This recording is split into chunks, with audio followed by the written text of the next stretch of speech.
First, let us learn the back of the thigh. When you talk about the back of the thigh, you need to draw this diagram, which is very easy. First, draw the iliac crest and then the gluteus maximus. This is the gluteal aponeurosis, and then from the, laterally from the gluteus maximus, draw the iliotibial tract in green. Then, what you do is draw a divider for the popliteal fossa. From the apex of the divider, extend it to the midpoint of the gluteus maximus muscle, and then this is the long head of the biceps femoris. From here, draw a small short head. Then you have a semi-tendinosus like this, and then the semi-membranosus, which is on which this semi-tendinosus lies.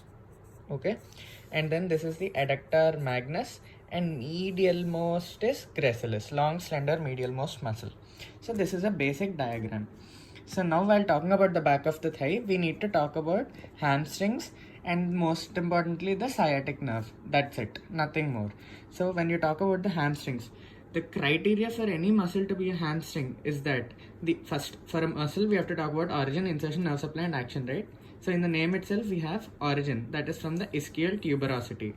Insertion, that is onto the tibia or the fibula. And then nerve supply is by tibial component of the sciatic nerve. And action, they cause flexion at the knee joint and extension at the hip joint. Is that clear? Good. Next, we have the reasons for why only semi-membranosus and semi-tendinosus are considered as true hamstrings, because they satisfy all these criteria. However, long head of biceps and the ischial part of adductor magnus, they are not true hamstrings. Why is that? Long head of biceps, it takes origin from the ilium and the sacrum, and its remnant is the sacrotuberous ligament. So it is not a true hamstring.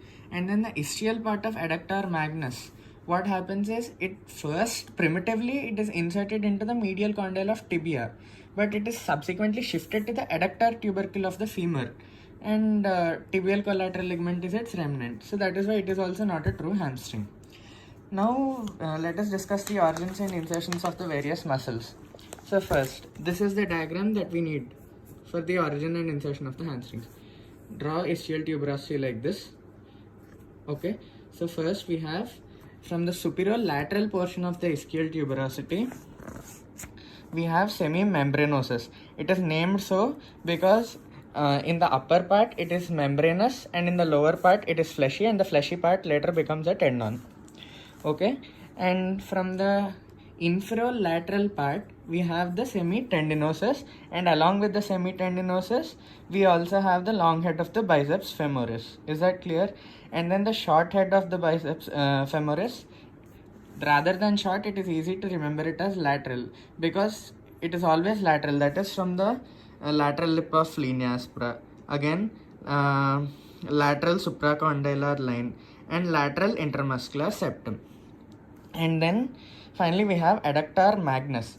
And adductor magnus, the ischial component, which is a hamstring part, that is from the lower lateral part of the ischial tuberosity, that is this part, and also the other parts are from ramus of ischium, blah blah blah.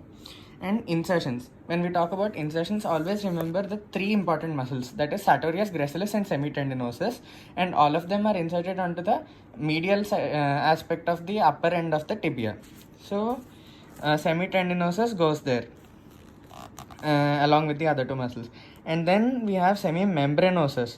So as per the diagram, if one muscle is going on to the medial end of the medial side aspect of the upper end of the tibia, the other must go a little posteriorly on the medial aspect. So semi-membranosus is going on to the groove on the posterior surface of medial condyle of the tibia.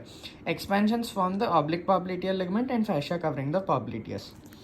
And then we have biceps femoris, which all these are going into the tibia. So now we need biceps femoris to go onto the fibula. So tendon is folded around by the fibular collateral ligament, inserted onto the head of the fibula in front of its apex or styloid process. And adductor magnus, we already know this. Medial supracondylar line, adductor tubercle, linea aspera, medial margin of gluteal tuberosity. Nerve supply, true hamstrings, always from tibial part of sciatic nerve. Long head of biceps femoris, because it is long, tibia is bigger compared to fibula, so tibial part, and short head by common peroneal part. Peroneal or fibular means the same. Adductor magnus, we have double nerve supply, that is adductor part by the nerve of the adductor compartment, that is obturator nerve, posterior division, and then hamstring part by tibial component of sciatic nerve. Actions we already discussed. More importantly, along with the flexion at the knee joint and extension of the hip joint, we also have the medial muscles, that is semimembranosus and semitendinosus, to perform medial rotation in semi-flexed condition, and also biceps femoris to perform lateral rotation. And this is about the muscles. Applied aspects are, if the muscles are cut, then running cannot take place because there is loss of flexion and extension at the respective joints.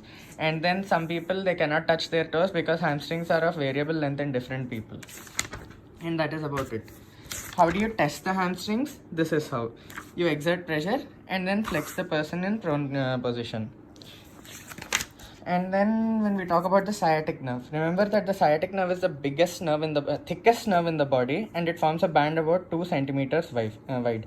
So the root value is L4, L5, S1, S2, S3, 5 of these. So the sciatic nerve, it has to divide into the tibial component and fibular, that is the common peroneal component. So L4, L5, S1, S2, S3, all 5 form the tibial component, and common peroneal part is formed by the dorsal divisions of the L4, L5, S1, S2. Okay. And then the course and the relations. Course is very easy. So in the pelvis, it lies in front of the piriformis. Always remember that you can identify the piriformis by the sciatic nerve. If we pull the sciatic nerve upwards, go to the gluteal region, we'll find that it goes under a muscle, and that is the piriformis. So in the pelvis, it lies in front of the piriformis under the cover of its fascia. In the gluteal region, it enters through the greater sciatic foramen. Because it is a big nerve, it needs a greater foramen. It runs downwards. And then in the gluteal region, following relations. Superficially, we have the gluteus maximus, and deep to that, it lies on the ischium, and then the superior gemellus, obturator internus, inferior gemelli, and quadratus femoris. All 4 muscles under the cover of the gluteus maximus you can mention, and capsule of the hip joint other than that. And then medially we have inferior gluteal nerves and vessels. In the thigh, it enters the back of the thigh at the lower border of the gluteus maximus, and vertically downwards up to the superior angle of the popliteal fossa at the junction of upper 2/3 and lower 1/3 of the thigh. It divides into its 2 components. And the relations in the thigh are, it is crossed by the long head of the biceps femoris. That is why we can't see the nerve here. Okay, so that is the superficial relation. And deep relation, it lies on the adductor magnus, because we mentioned that the floor of this entire thing is formed by the adductor magnus and vastus lateralis.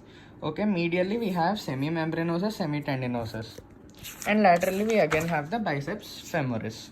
Okay, and then we have articular branches to the hip joint, which arise in the gluteal region itself, and muscular branches, that is tibial part of sciatic nerve. It supplies the muscles, as I told you before. Common peroneal part supplies only the short head of the biceps femoris. Applied aspects of the sciatic nerve include sciatica and sleeping foot. That is, the sciatic nerve has a short course on the femur, so when we sit on a hard surface for a long time, there is compression and causes sleeping foot, which is a temporary condition. And then shooting pain, chiefly by common peroneal, is known as sciatica. And then that's it. Yeah, and we have arteries at the back of the thigh, and these arteries are very easy to remember. So first of all, we have, if we look at the femoral triangle, we have the pectineus and adductor longus medially. So at the upper border of the pectineus, lower border of the pectineus, and at the lower border on the adductor longus, and finally as the termination of profunda femoris, we have 4 perforating arteries, and these are the arteries at the back of the thigh that enter through the osteoaponeurotic openings in the insertion of the adductor magnus. Anastomosis is not that important, and that's about it, I guess. Posterior femoral cutaneous nerve, a small mention is given here. Just look through it. That's it.